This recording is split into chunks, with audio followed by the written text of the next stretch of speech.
Portugal. There's a YouTube show full of fun facts you need to know. Hola, bon dia, alegria. Munson here with the Good Morning Portugal show, the live stream, the podcast, and of course, the Portugal Club over at gmpvip.com.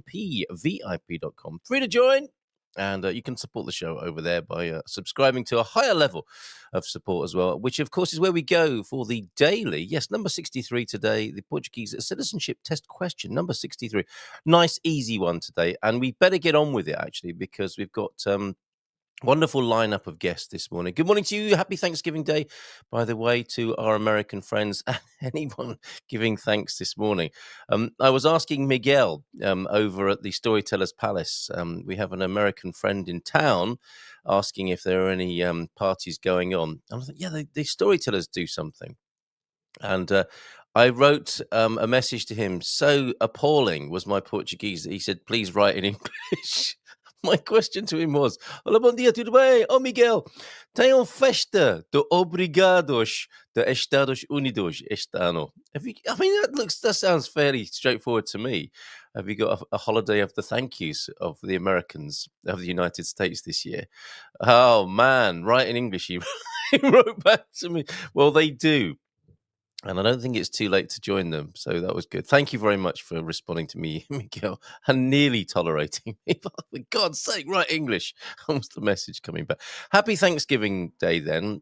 And I think there's some chat about Thanksgiving Day in the chat, the comments already this morning. Please say hi if you haven't done so already.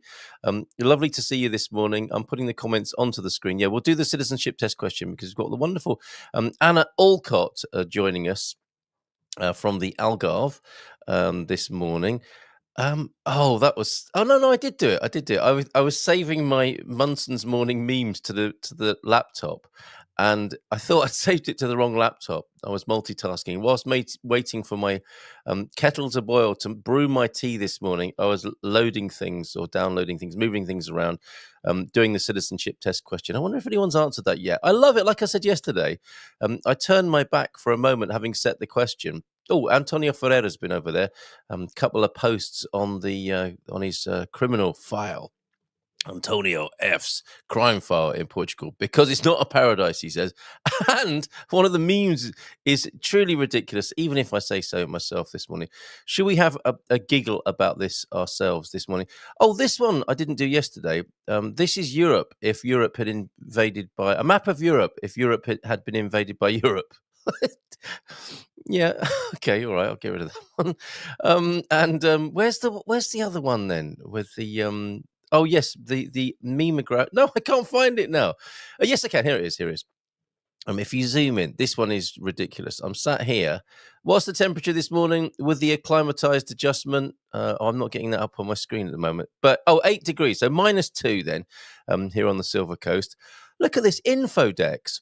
And I'm becoming more and more certain now that as you scroll on social media platforms, newspaper websites, these sorts of things, information is being inserted in real time. I mean, there's nothing new there, is there? Because they've been doing it with ads for a long time.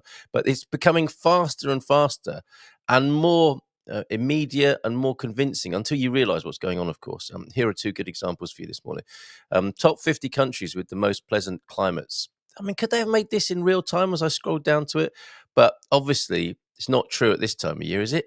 The top 50 countries, the most pleasant, subjective, of course. I mean, they're not saying hottest, are they? They're not saying sunniest. But Portugal at number 2, honestly, come on. There are many more countries in the world with more pleasant. I mean, it's a pleasant climate here sometimes and at the best of times, but really Portugal at number 2, weighing in far above places like Thailand and Australia and Costa Rica and New Zealand and even Brazil, with Greece number 1, Portugal second, and maybe they're trading on pleasant here, but that even made me chuckle. The great ambassador of 300 Days of Sunshine here in 300 days of erroneous weather memes, more like. Other memery this morning before we get... Oh, and another example of how one's eye is attracted by instantaneous jiggery pokery with the social media. Prince Harry's villa in San Martino de Porto shocks the whole world. It shocked me too. It shocked me and exposed me as naive enough to click on that silly link there. They're just getting your IP address. And a bit like people people in San Martino de Porto are getting a free hearing aid check, or a surgical support, or some other thing related to the demographic selection that the computer has decided for you. I'm pretty sure Prince Harry isn't getting a villa in San Martino de Porto. So that shocked me, if not the whole world, and an example of how you should be very careful out there on the internet, my friends. Oh, and I've added in the classroom, the other parts of the Portugal club that I mentioned that you get access to if you support us. I updated because I don't know if this makes any sense to you, if you find this funny. I thought it was hilarious. I was hearing about a British club music duo called Artful Dodger, who worked with Craig David in the early days of his career. And the track was called Rewind, when the crowd say Boa Selector. And here he is, Portuguese DJs, Boa Selector. This is Guilherme Peixoto, of course, the guy who DJ'd as a warm-up act for the Pope when he came to Portugal. Only in Portugal might this happen. And he's just been added to the Portuguese Who's Who at the back of the Portugal club, his own entry, the DJing Padre, Pardern, but the Boa Selector of Portugal, and he has his own entry in the Who's Who in the Portugal club. GMPVIP.com. Is that all the memes for the moment? Here's one quickie for you. A bit of a surprise, moving on from Catholicism and a religious country such as Portugal is, and nonetheless a pragmatic approach to retail. You might expect the supermarkets to be shut on a Sunday, mightn't you, in a Catholic country? They appear to be. Yes, but it closes early. This meme's so shoddy, in fact, that the color matching. What does purple mean here? They don't even give you. They don't even tell you what's happening in purple. But Portugal, as we see, and as you know, if you live here, the supermarkets are open on a Sunday. Do they close a little bit early? I think some of them do, don't they? They change their hours throughout the year, but that's nothing to do with religion, as far as I'm aware. I don't think it's so that everyone can get down to the shops get to church after the shops and after work.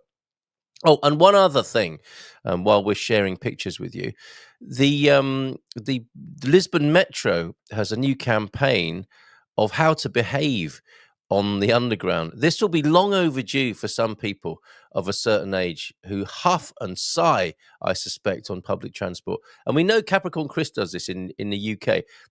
Are there similar campaigns like this? And are people finally fed up with other people listening to music loud? It's actually quite a Portuguese thing to listen to whatever you want to listen to on your phone in the cafe, because someone sent you a message. And I think it's I'm not being judgmental or saying it's a good or a bad thing, but it is a bit of a shock if you come from a different country where people definitely put their headphones in. In countries of more obvious politeness, but maybe much more seething resentment, UK, for example, or the Scandinavians I'm thinking of. But in Portugal, if you want to watch your phone and listen to it, you just do, don't you? But however, there's a bit of a pushback, it would appear. The picture on the right is the right way to behave. Wear your backpack on the front of your face. Don't block up the whole carriage. Stand up. Don't sit all over your bags. Don't splash strange substances on the seats. It's not probably the best campaign. There is somebody wearing headphones. There's somebody standing. There is a woman with a child. Maybe they've been given a priority seat.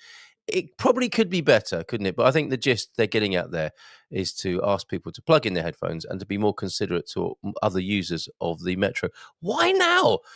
I wonder. After many people have spent years in a quiet, seething resentment about such matters, well, it looks like the Lisbon Metro has come to your aid and is coaching passengers. But presumably the only people who read and look at those signs are the ones who are doing the right thing anyway.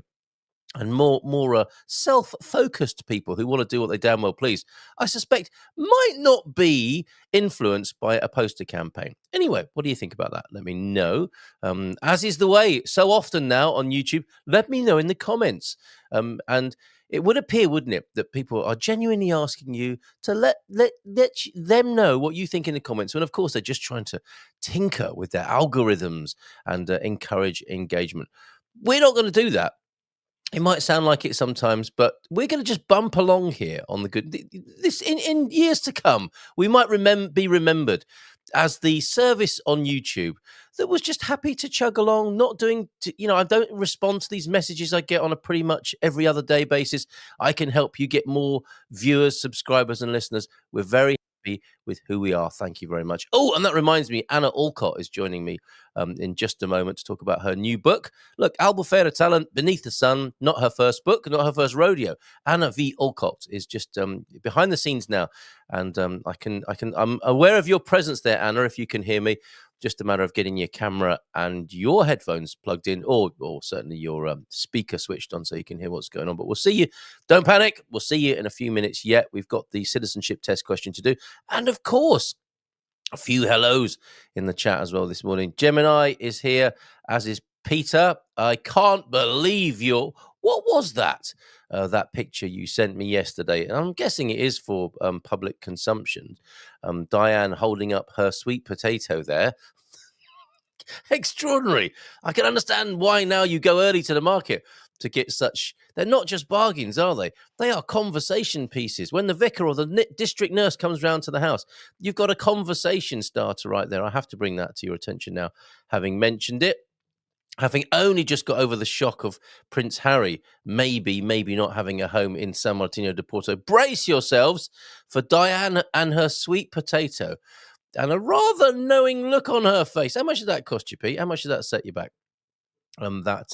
This show is turning into North Norfolk Digital, is it not? This is Alan Partridge meets That's Life, which was a program that used to be on a Sunday evening in Great Britain when people weren't going to church, but they were watching TV instead.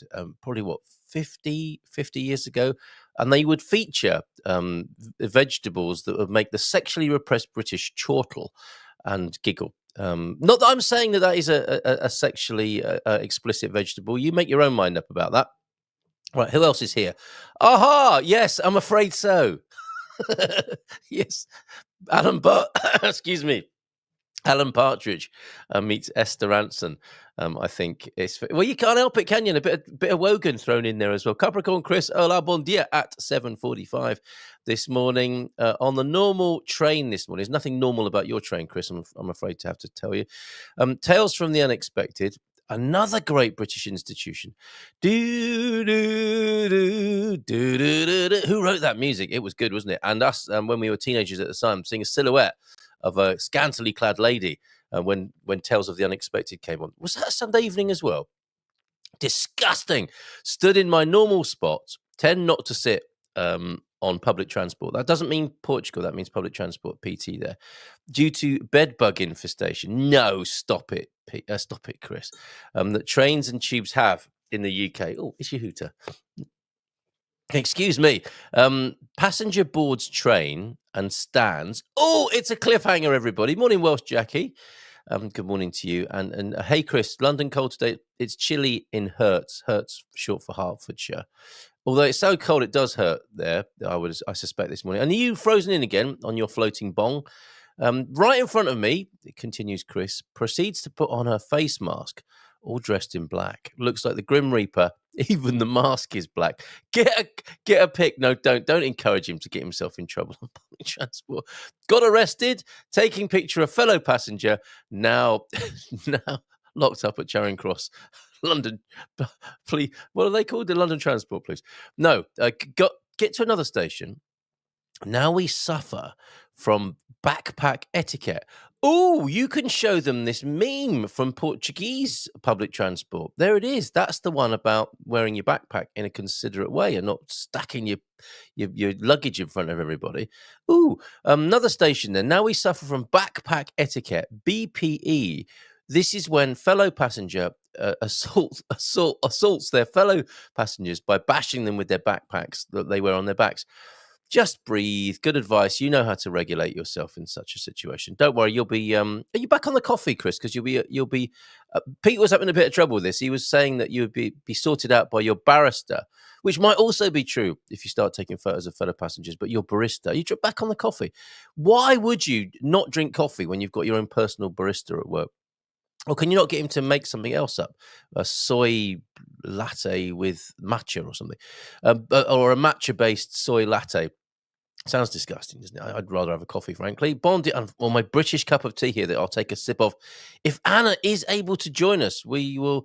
She's made the right sort of beginnings of joining us on the show, but it's stalled so far, and I'm hoping she'll be able to join me soon. She may well be sending me messages over on Facebook, which is where we've been conducting our conversation. Yeah, let me know, Anna. Refresh, restart, and try again if you will.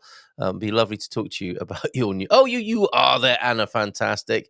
Let me just say a couple more hellos. Happy Thanksgiving, of course. T Duck, thank you for leading the Happy Thanksgiving messages there. London is grim this morning. Not too cold though. Glad to hear it, Chris. Gary Mills here. Bon dia all. Morning, Jackie. I don't really celebrate Thanksgiving unless I'm in the States, and that it can't be helped. I'm thankful every day, however, every day that I wake up, that is. Well, that's good reason enough, isn't it, to be grateful and thankful. Bon dia, happy Turkey Day to all who celebrate. I saw a Portuguese meme of a turkey pointing to a sign saying, eat bacalhau. Very wise. And I woke up late today. You're not alone, quite frankly. My spelling is bad today. My fingers must be putting on weight. They're not intermittent fasting then, by the sound of it. What a lovely chocolatey bicky this morning, Jackie. You'd have loved it with my cuppa. Chris, London has been grim a few thousand years now, so I don't think there's likely to be a change soon, boy. That's the Welsh speaking right there. What's the matter with you and London, Jackie? Bon dia gumpers from Mike. Happy Thanksgiving to my American counterparts. And Kate's here as well. Bon dia alegria. 0 degrees, -10 then in Tomar. Hola, bon dia Malta. What a fabulous morning from Andairo, who sent me a lovely video. Let's close with that today, the lovely video. Oh, my other guest this morning is Joe Santos, who's coming in with Colin, who is part of an organization that is championing people with autism this morning as well. Stupidly clicked on an emotive RIP post to see the story. Now I see the obituaries of the whole world, I think. Yes, that's how it seems to work, isn't it? I'm about to sneeze. Sorry, did I sneeze on you? You try muting the mic button while you're having a sneezing fit. I better bring Anna on. Anna, hola, bon dia, alegria. Tudo bem? Sorry to sneeze all over you like that. How rude of me. How are you? You missed. Good. I'm so glad. Anna, we've known each other for a little while, I think mainly across social media. Have you been on the Good Morning Portugal show before? No, but Paolo has, and he and I wrote a book together. Of course, of course. Well, it's lovely to meet you almost in person like this. You've got a new book out, and as you say there, you've co-written books with the marvelous Paolo Fornassi, our friend in Albufeira. This is your new one, isn't it? Albufeira, yes. Talent Beneath the Sun. Tell us a little bit about yourself first before we find out more about the book. How did you get to be in Portugal? I take it you're not a Portuguese native. No, not yet. Not yet. I was born in the north of England, but I left quite early. I traveled a lot. I went to Europe. I went to the Middle East, Canada, and America. Wow. Then I went back to England for 5 years in Cornwall, which I loved, but not the weather. No. So had a few months in Greece before I came to Portugal. So, wow, what an accomplished world traveller. Which bit of the north of England are you from? Newcastle.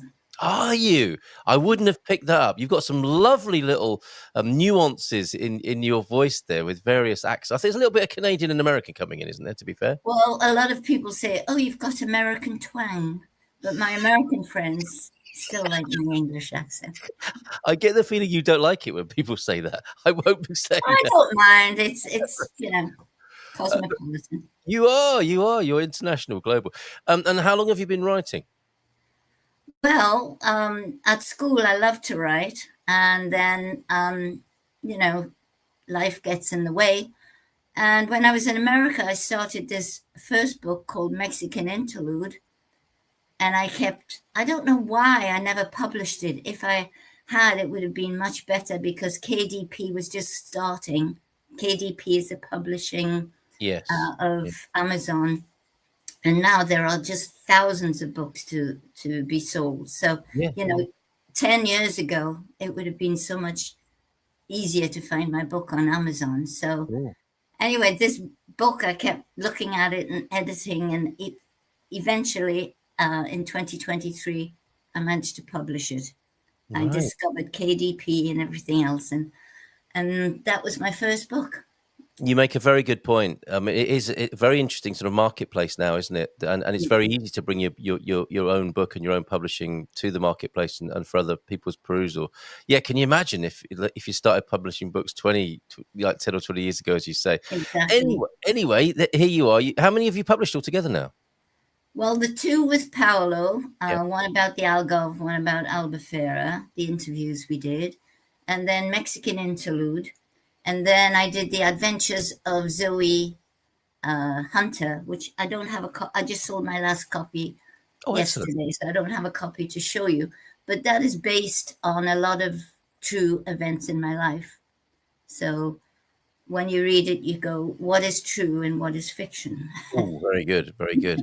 And when you say KDP, this is the system for self-publishing that Amazon has helped people to realize their dreams with publishing their own book all over the world, of course, or wherever you've got access to Amazon.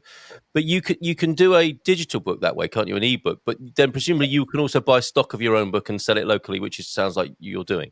Yes, I have a group that I meet once a month, and they're very supportive. And there's about 20 of them, so 20 off the bat get sold, and then I just have to rely on my friends abroad, depending, maybe some bought it in the US and some bought it in the UK. So That's lovely. So you've got your own sort of fan club. You've got a book club, stroke fan club. that's more. Yeah, but that's great because that's a lovely model, isn't it, for following your passion and having people celebrate your work, and clearly that they are supportive fans, and it's a nice little bit of income, I suspect, as well. Well, not too much. If you sell it on Amazon, you might get €2 from a $10 book. And Where's all the rest of the money going? Well, some for printing and some for the commission. I don't know where it's going. Jeff sometimes you get €2, sometimes you get 3. Wow. But, yeah. Oh, that sounds wonderful. That sounds wonderful. So the one that's just come out. This is your most recent, isn't it? Is the book here we're looking at? Oh, you've got your own copy there. That's it's back to print, isn't it? What is no, we're seeing it the right way around. Tell us about this one. Well, I was visiting Old Town with a friend and saw these different musicians, and I knew Nono S was the most well-known musician, and he has a whole book written about him, so he's not in my book. So I have 14 artists that I have actually seen. I have to see them first before I write about them because I need to get a feel for them. Yeah. And so I watch them. Either they know I'm there or they don't know I'm there. Ooh. And then I contact them and, either meet them in person or send them questions. And then I just take their answers and put them all together into. How lovely. And what is it you're trying to get at? The soul of the artist, effectively, to yes, I mean, there's a lot of artists that people don't know about. So I just wanted to expose, we have so much talent in Albufeira. It's unbelievable. Yeah. I mean, some of the guitar playing just knocked me, and there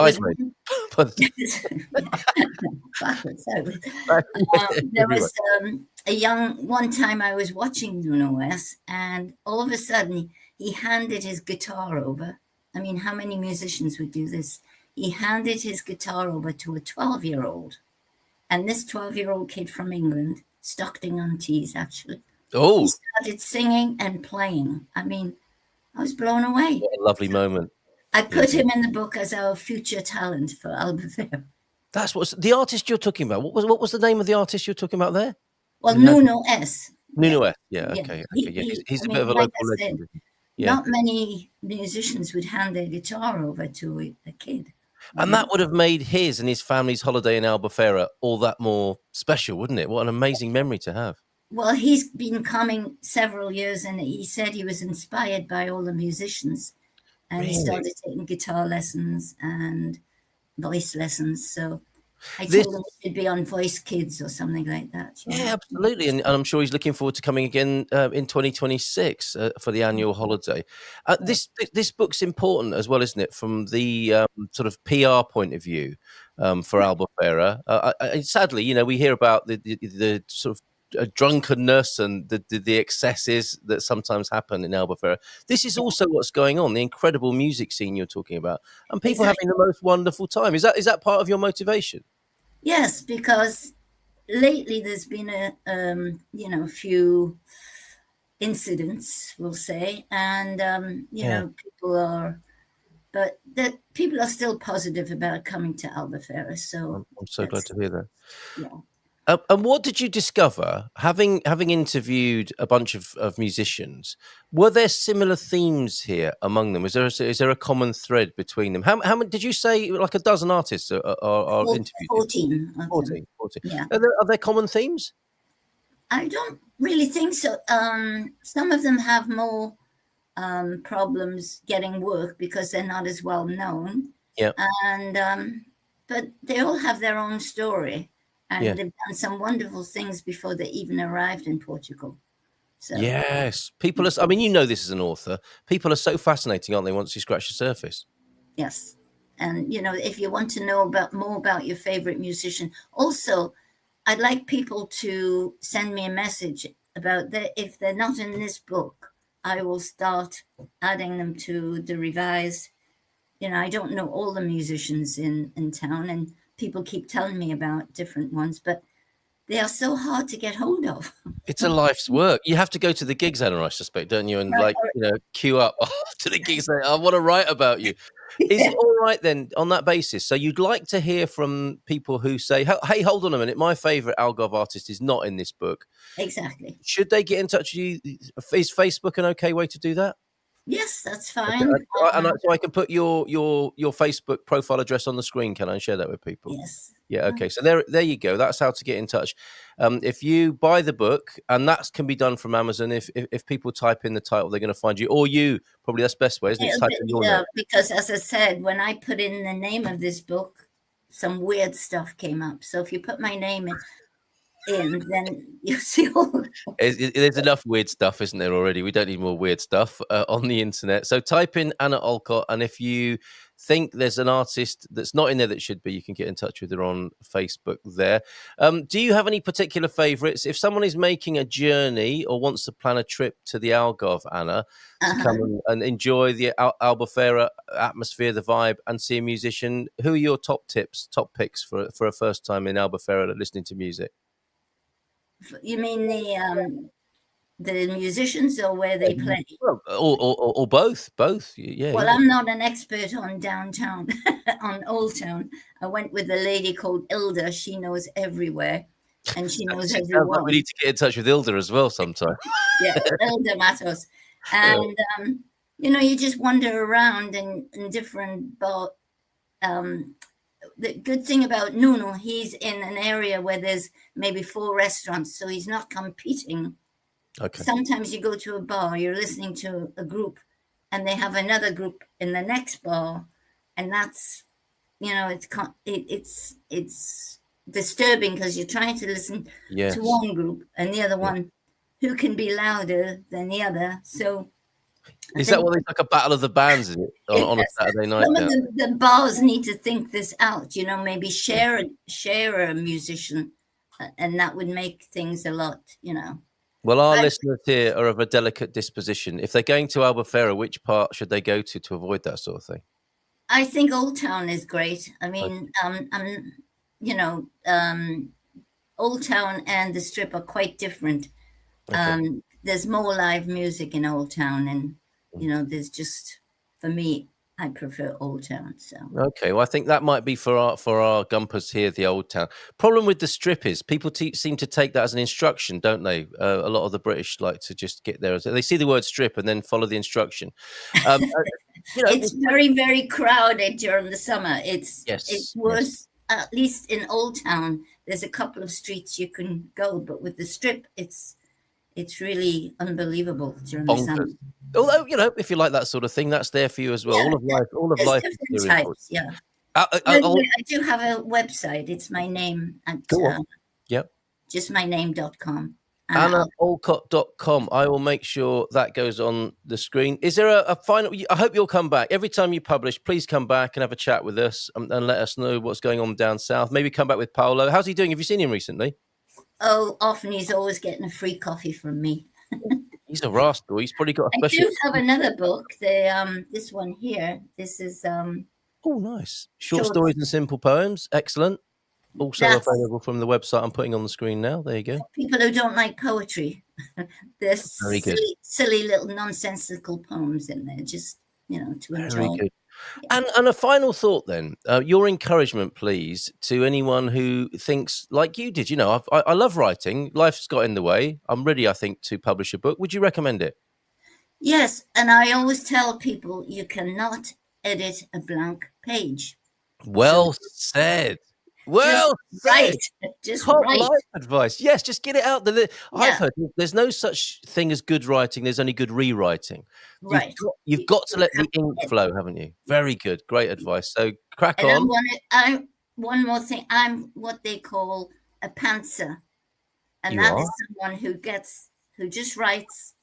I have no idea where I'm going. I might know the ending, right? But I don't know each chapter, where some people know exactly each chapter. Not me. Yeah. I just sit down and out it comes.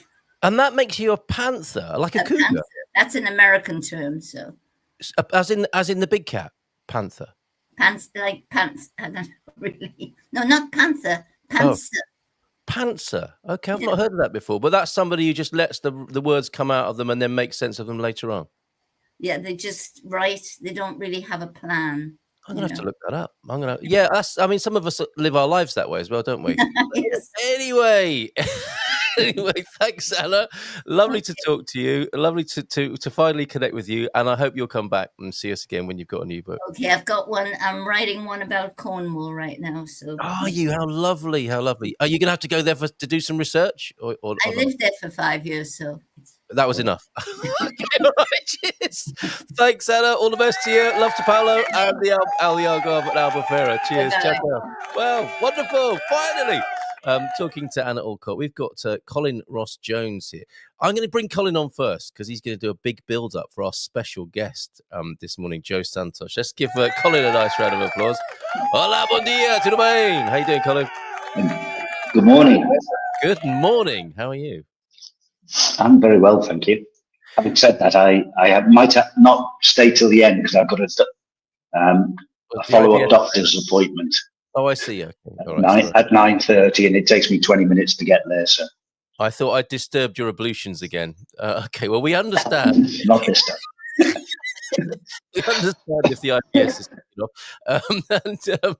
So you found Joe for us, and I didn't see the message at first, and then when I read it finally, I thought, wow, you've done us proud here. What an amazing fella. Tell us a little bit about Joe and how you met him. Well, my two boys, the one that lives in Stockholm and the one that lives in North Yorkshire, decided for my 75th, which is the 12th of December, post early because of Christmas post, decided that for my 75th birthday present, they would offer to come with me to a Wales international rugby match against whoever I wanted to go and see. Now, Wales at the moment are they're number 3rd, they're number 12 in the world. Really? So they lost 15 or 16 world-class players within the last 2 years. So rebuilding is what they're doing. So it's that phase. And there were 4 internationals, one against Argentina, one against Japan, who they'd beaten in the summer, which was the first time they'd won a match for 18 matches. And Dry run. Right. New Zealand last weekend, and this weekend, South Africa, who are world number 1. So I chose to go and see the New Zealand All Blacks. Yeah, excellent. Because it's always quite a spectacle with their hacker and everything, and they score some wonderful tries. Yeah. And I was expecting it to be a complete annihilation of our team. But they played very well. Okay, they lost 52, 20 something, 26 or something, but yes, 26. So it sounds like an annihilation, but I was expecting it to be over 100 points. Wow, and us to score very little. We scored 4 tries against the All Blacks, which is amazing. And what a lovely way to remember your birthday. Yeah, so what you do is you pre the match, you go into a pub and you have a bevy or 2 just to get in the mood. And my boys chose this particular pub because they looked at it on their Google, and this was a good place. And for some reason, they thought I should sit down. So they looked for a spare table. We sat down, and who did we sit next to? But a Spanish guy with his Portuguese wife and his Portuguese son from Porto. And there I am in the middle of Cardiff, sat next to a gentleman and family from Porto, which to me is amazing. They're the first people I'd actually spoken to that day, other than my children. Yeah. And we got talking. And when I found out the wonderful non-profit charity he ran, I thought I'd love to have him on your show, and not to demand what you do, but I thought it would be a very nice rather than me prattle on about cars, because there isn't an awful lot to say at the moment, because there isn't an awful lot of news out about it. Yes. So I thought it would be very nice to have Joe on. A great idea. So yes, simply put, on cars, they all look the same. They cost about the same. They drive about the same. So there's not much to say. We'll try again next year on the motoring program. Let's bring him on to the screen. The great Joe Santos. Good morning to you, Joe. How lovely to meet you. Muito prazer. Very, very good morning to everybody. Hey, Colin. Good morning. Very nice to see you again. You were also the first person we spoke to when we got to Cardiff. So that was fun. What's it like when he's a big fella, Colin? You're having a quiet drink, and then someone towers over you from the table next door, and it's Colin Ross Jones. What was that like? No, that's something I love from Wales, or from Great Britain in general. That everybody speaks with everybody, and that's something I miss here. I'm Spanish, although I live in Portugal since 2006. And Portuguese aren't so open to speaking, which is also very positive in another sense.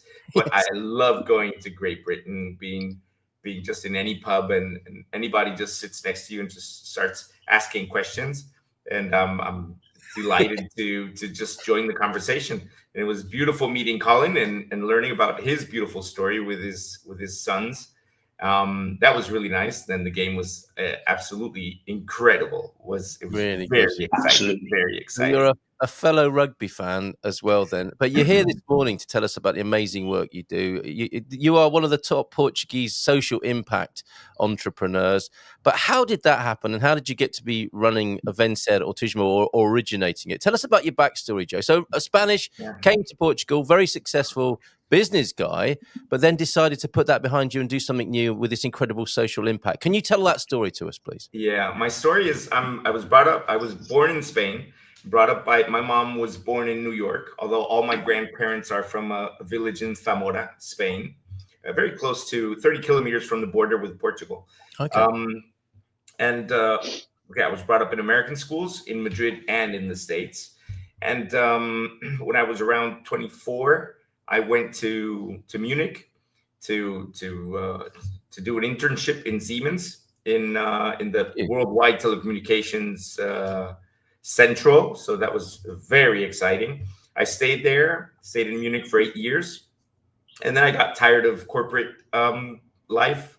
I didn't like the push and shove political thing when you grow in the hierarchy.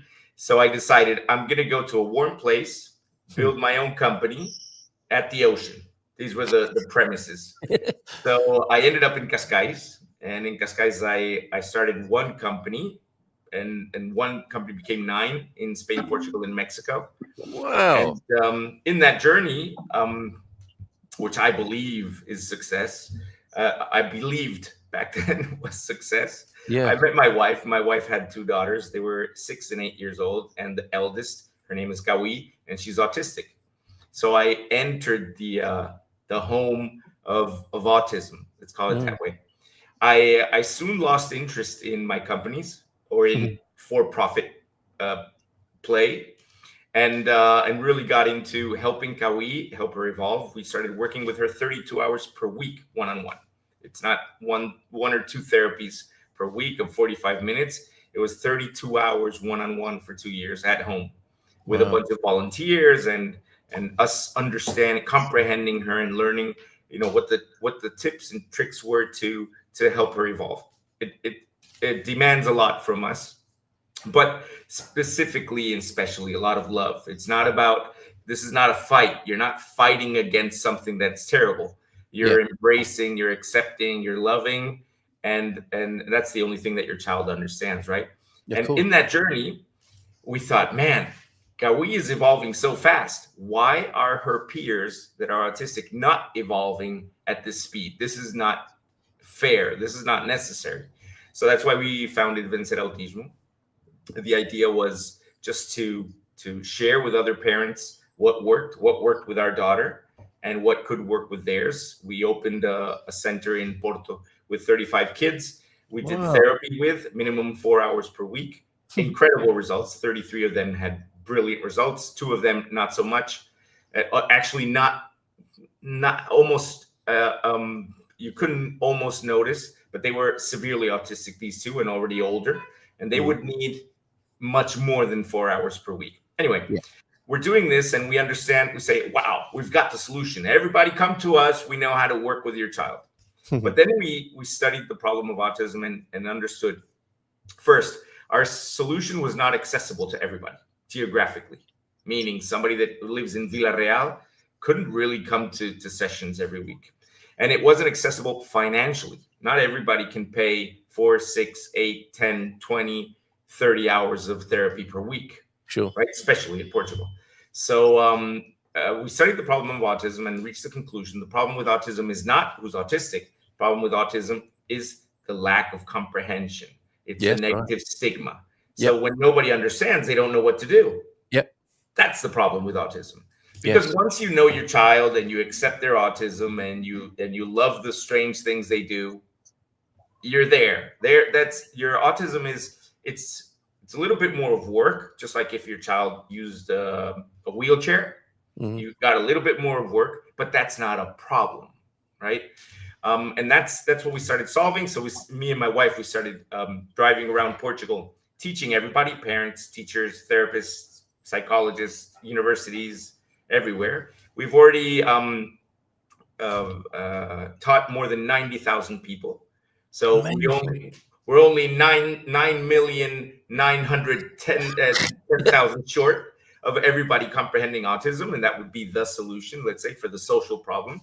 Yes. And now we're active we help families, we help schools, we help institutions, we help companies. We've got a big program going on now in center of Portugal and north, which is Vencer Emprego, and we're actually teaching people with autism, youngsters with autism between 15 and 35 years old. We're teaching mentors to accompany them, like buddies that are from the profession where we want to direct this person with autism, and companies. And we're getting a bunch of kids to get a job. They're getting internships, and then they're getting jobs, and we're helping companies and everybody be part of this beautiful, beautiful journey. Yeah, incredible. This is an amazing story. So, running a 9, did you say 9 companies? You had 9 companies. Yeah, back then. Yeah, but they were. I mean, they weren't big companies. 2 of them were pretty good and very But even profitable. so, that's quite the undertaking, isn't it, to have 9 companies running? And your world was changed by Cowie, I think. Yeah. She saved me. Well, that's what an interesting way of looking at it. I mean, she brought us something completely new to your world, and by the sound of it, gave you a different look, an outlook, or meaning on life. Absolutely. You can speak with any parent of an autistic child or Yeah, youngster or adult.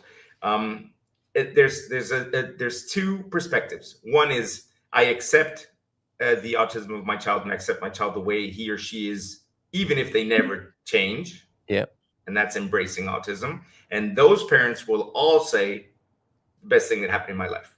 My yes, child helps me understand the world in a different way. And then you have others that are still not accepting.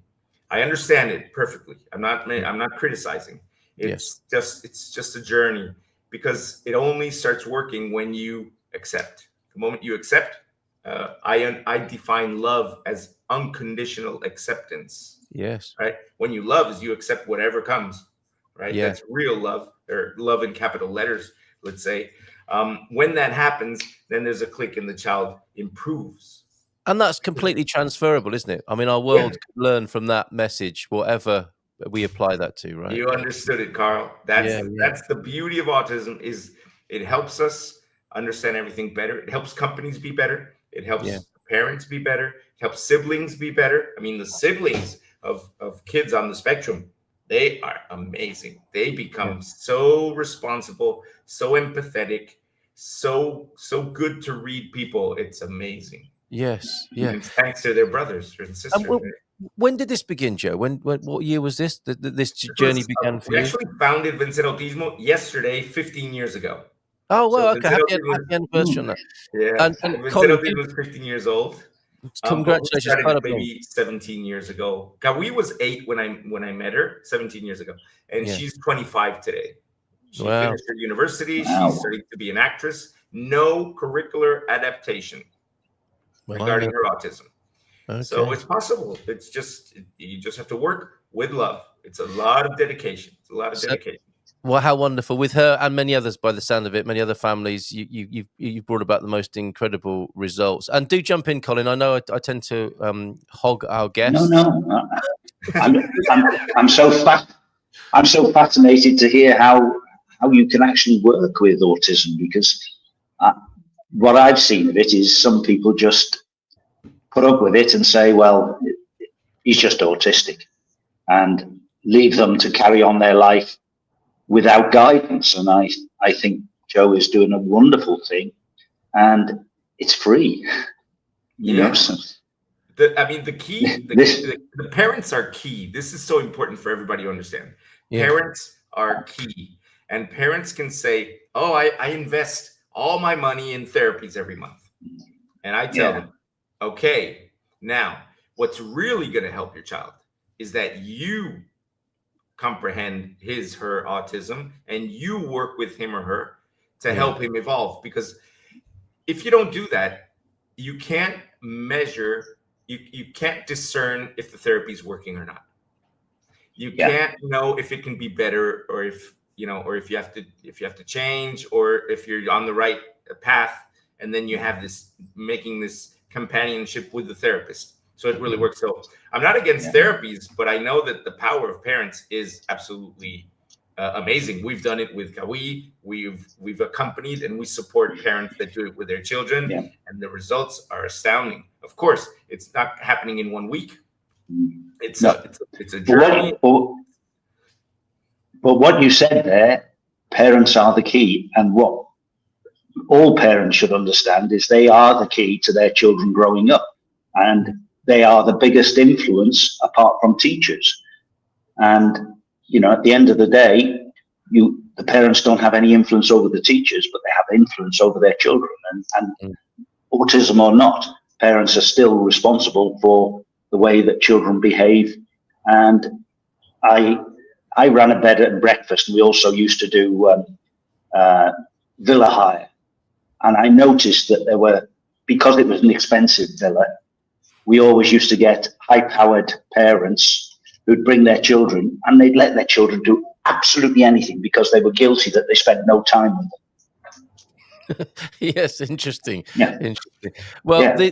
this is what we realize, I suppose, isn't it? Everything ultimately is about your own journey and what you realize about yourself. Yeah. And if you make it like a sort of third party thing, like it's the kids or it's the teachers or it's somebody else, you are missing out potentially on a life-changing adventure in the process of these wonderful experiences and possibilities that you're talking of, Joe. This is quite amazing this morning in our community. Matty, here in Portugal, I've been diagnosed to be on the autistic spectrum 20 years ago. It might have been Asperger's, but they changed the way it's named, so now it's autism spectrum disorder, ASD. I did not know until I was in my 40s. So people have got their own journeys as well, haven't they, and their own realizations with this too, not just with their kids. Adrian's asked a request to use a universal design background, I think, for website designers as well there. Thank you, Adrian. Survivor of a brain injury, infant brain injury, and consequently on the autistic spectrum. With the help of Portuguese anti-torture authorities, forced Coimbra University to do this. A bit of activism there from Adrian. I'm autistic as well, Jackie. I don't do much, if any, eye contact, and I say strange things, and people see me as weird. I see it. I just thought you were a Gumper, Jackie, or Welsh, for that matter. I see it as a chance. It's all right, we know each other. She makes a joke. I see it as a chance to educate. Absolutely. And I'm somewhere on the spectrum, but didn't know or understand for a long time. Now I consider it my superpower, as does Coach Turner. One of our grandsons is mildly autistic, but we're discovering it's his superpower. He's very bright. His mum now works one-on-one with youngsters with special needs. It changes people's lives, doesn't it? How inspiring is Joe, our guest this morning from Ian as well. Joe, you want to respond to that, I think. Yeah. I mean, it's so interesting what Jackie was saying, for example, right? I don't do much eye contact and I say strange things and people see me as weird. Yeah. I've learned so much from autism and from embracing anybody who's different. So I'll explain. Since I'm working with autism and with my daughter and with Vencer Autismo, I've gotten much more curious and much more, let's say, open to speak with people that are just simply different. So I meet somebody in a wheelchair and I ask, "Hey, what happened? Yes. Why are you in a wheelchair?" Yes. And the people just open up and tell me their life story, and we make friends. When I see somebody that has a big scar on their face, I'll ask, "Hey, what happened?" You know, I look at the obvious and say, "Hey, that's different. Tell me the story." Yeah. And they're the most beautiful stories. We cannot learn. I'm gonna shoot some more information here into the chat.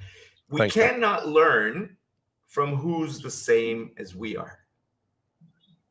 We learn most from who's most different from us. Absolutely. You know, who's gonna the Welsh rugby team? Who are they gonna learn more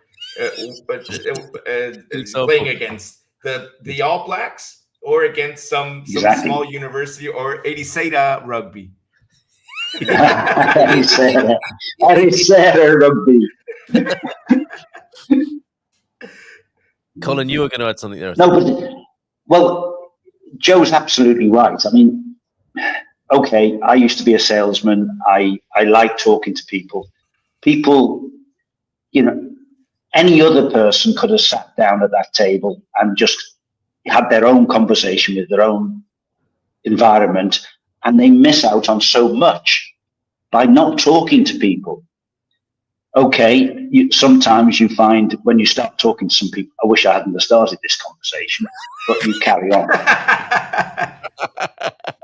But generally, when we've done that. Exactly.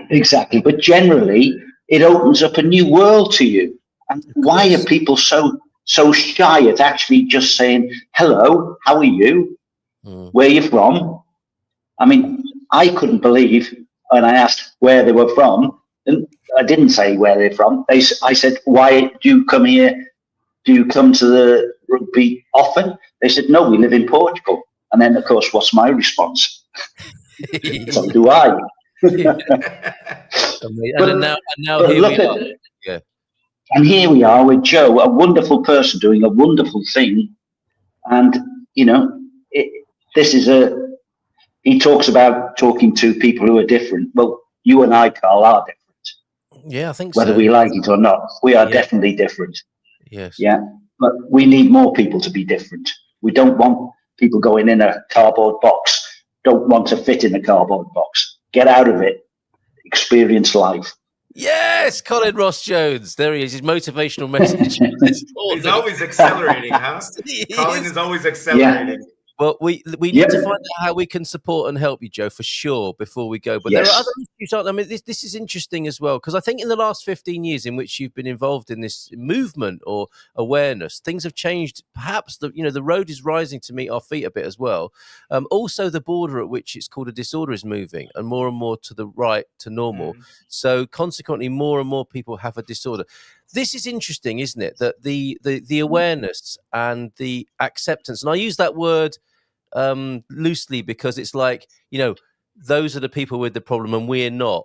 That's part of the problem, isn't it? Your talk of using acceptance in the most possible way, as in, just having an open mind and heart is really important here. And that's again transferable for the sort of world we might want to live in, that it isn't like pathologizing everyone else and we're normal and okay, because that's not working very much or very well anymore, is it? I would say the problem is, or one of the problems the narrative has been, we are all normal, or everybody's normal, and that's sorry, I'm gonna use my North American English here. That's bullshit. Why? Why? Because we're all absolutely, completely different. Everybody. Take two twins. I don't know if people have twins here, people that are watching us. Ask them, are they the same? And they'll all tell you they're completely different.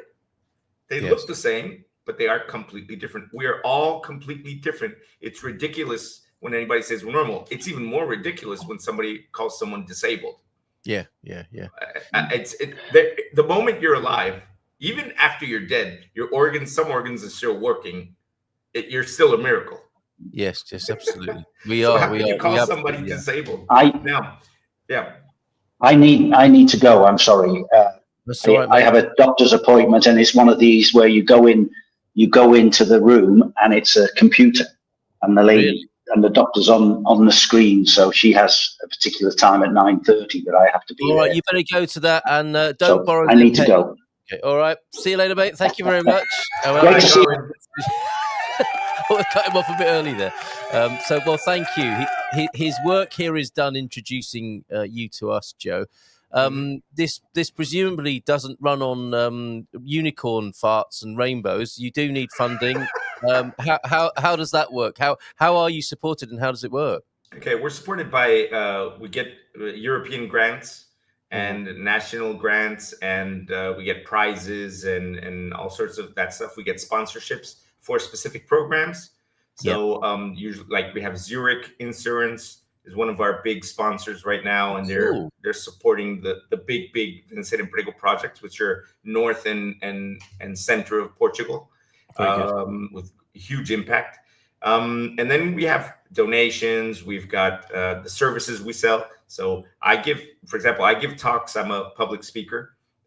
All the talks I do, of course, I always speak about autism and use the opportunity to educate a little bit. And all the funds go always to Vencer Autismo. A lot of teaching, so workshops, master classes, and then we do services. Now we're changing. Right now, we had a subscription service where we supported parents daily. So we have one of the best therapists in Portugal. I'm not saying it because she works with us, but because I know very well the ecosystem, and she's supporting parents 2 hours per day on WhatsApp.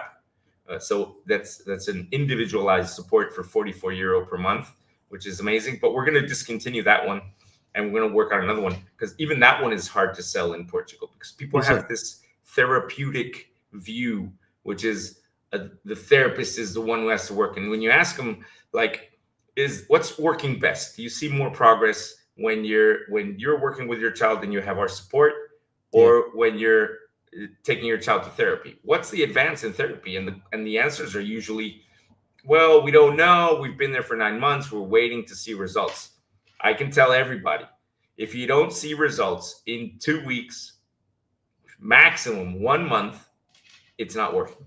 If your child comes back, doesn't want to enter the therapy session, it's normal the second time. If your child does not want to enter, it's not going to work. Because they're just going to shut down. Yes. It has to be a game for them. And then that's when it really works. And that's our experience. Anybody that has any question, any doubt, if how we can help, or if they want to support or whatever, here are contact details. That's my personal phone number, my WhatsApp. The last one, the first one is the Vencer Autismo, and the team answers. We're here to help. That's our mission. So anybody bless you. How lovely to find you. And Colin's got a gift, doesn't he, of connecting people and opening up. So that was magic. He does that. Yeah, there you are. And it was so welcoming, right? Because we're from outside, and we got there, and it was so welcoming to have a local speak with us. So that was really nice. Yeah. Well, thank you so much for being here this morning. Just a couple more comments. It's the joy. I hope you'll come back as well. Update us on what's going on, and we can see how else we can help. I've got a few people I think would love to connect and chat with you. It's the joy of being single, being available in public settings to chat with everyone, see the individuality, and hear the stories to connect. Says Simply Live Mel. And this is a lovely little vignette, a cameo, I suppose, of life. I was recently on, this is what can happen. Thanks, Gary, for this. I was recently on a train to London, and no one was speaking with each other. I do this as well, Gary. I started speaking to the lady opposite, and then noticed a couple of people near us take their earphones out. Isn't that fantastic? An outbreak of human connection there, even in the UK, even in London, for that matter. Last word to you, Joe, if you have a message or something else you want to add in conclusion, and I hope you'll come back. Yeah, I mean, I'm delighted to come back. And if you guys have live events or something, I'm really happy to hop on stage and always convey this message.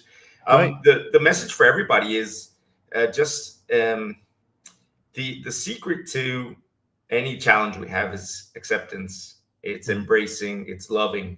And when it's about human beings, especially people with autism or any other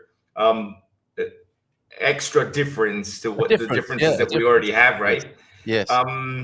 Just take your time to just listen, observe, be with the person. In like, you guys speak Portuguese, so there's a difference between ser and estar.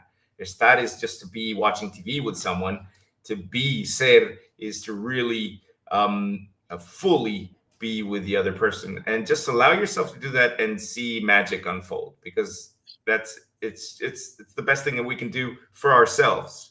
We believe we're going to help them, and we're the ones who are helped. It's so often the way, isn't it? It's so often the way. Added value, right there. Yes, it all the fingers point back to us, but it's so true what you say. Try it, open up a little bit, see what can happen with acceptance. Ser is permanent, where estar is temporary. Thank you for that. Hey, cool. As well. Beautiful. Cheers, Joe. It was lovely to meet you. Keep on keeping on with your fantastic message, and if you can think of a way we can help you, do let us know. And come back again. And I'll listen to your show, because this is nice and positive. There's no politics, no wars, no all that stuff that is distracting everybody. Well, we try and keep it light here. A little glow of a glimmer of light and hope on a far corner of the internet. All the best to you, mate. Thank you so much for being with us. Thank you, Carl. Thank you, everybody. Ciao, ciao. Bye for now. What a legend, Joe Santos, your Vencer Autismo there. And thank you, Matty, to mention the wall. Which one? And we'll stay in Porto. I believe Joe said that's where he was, up there in the north of Portugal. That was a connection between him and Colin, of course. Let's do that, because I haven't done it so far this morning. Let's go to the Portuguese citizenship test question. Little bit of a clue then. Kate already on this. I know this one. I thought it was a bit too easy, Kate, but I'm glad you got this. Yeah, and the elves and the shoemaker. The shoemaker's turn is back. He's been doing the Good Morning Portugal show, and the elves have been in voting. Look at this. Which wine is fortified with grape spirit and aged in barrels? Is it A, port or Porto? Is it B, Vinho Verde, or is it C, Dow wine? Port, Vinho Verde, or Dow? Which wine is fortified with grape spirit and aged in barrels. There you go. That's the Portuguese citizenship test question. 63, everybody, today. And we're going to stay with spirit. You started it. Yes. I've got the message. Oh, see you in Porto, says Joe. He sent me a little message there. Thank you so much. It was lovely to speak with you. It was great to speak with Joe as well. And well done, Colin. And good luck with that doctor's appointment. Can you imagine in the Ross Jones household, he's got one of those Zoom consultations going on with a doctor on the screen. He's probably quite glad that she hasn't had to say to Colin, can you go behind the screens and strip off and then come and present you whatever it is you want me to probe here? They can do it all remotely until Mrs. Ross Jones walks in and sees Colin bent over in front of his Zoom screen there. It's from the sublime to the ridiculous here on the Good Morning Portugal show this morning. Yes, and from port spirit, grape spirit, to the Christmas spirit. It's hard to hold back the Christmas spirit and mention of Christmas here when you live in Portugal. And a fabulous video from Andeiro. He's been to see the big Santa and the little Santa. Looks like they've done themselves proud in Agada again. We'll see you tomorrow, and we'll leave you with 3.5 minutes of festive magic, courtesy of the Aveiro Cycling Club, I think, and Andeiro. Check this out and enjoy this. A trip to Agada on the bicycles. Take care. Bye for now. Have a great day, and we'll see you.